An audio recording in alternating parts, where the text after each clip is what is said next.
Pemirsa, perubahan syarat pelaku perjalanan udara khususnya untuk Jawa Bali akan kembali dilakukan pemerintah.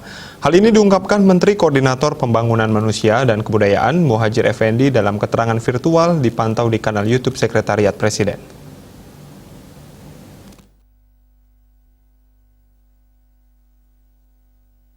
Muhadjir mengatakan bahwa sesuai rapat terbatas yang dipimpin Wakil Presiden Ma'ruf Amin terkait evaluasi PPKM, diputuskan akan ada perubahan syarat pelaku perjalanan lewat udara.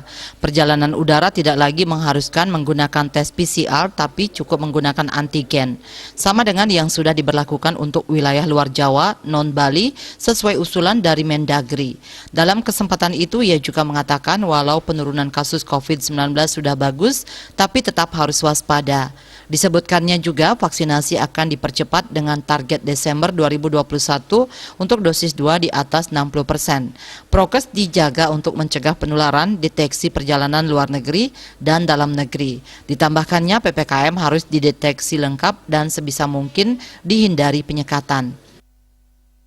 Untuk perjalanan akan ada perubahan, yaitu untuk wilayah Jawa dan Bali, perjalanan udara tidak lagi mengharuskan menggunakan tes PCR, tetapi cukup menggunakan tes antigen. Sama dengan yang sudah diberlakukan untuk wilayah luar Jawa, non-Bali. Sesuai dengan usulan dari Bapak Mendagri. Terkait periode Natal dan Tahun Baru Nataru, ia mengatakan akan diantisipasi oleh seluruh lembaga kementerian, termasuk mengupdate aturan-aturan yang diperlukan untuk mencegah penularan COVID-19.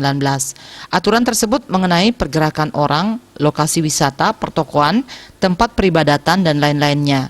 Untuk mengantisipasi penyebaran COVID-19, pemerintah juga memperkuat vaksinasi dan penerapan protokol kesehatan 3T, tracing, testing, treatment. Dia Dewi, Bali Post melaporkan.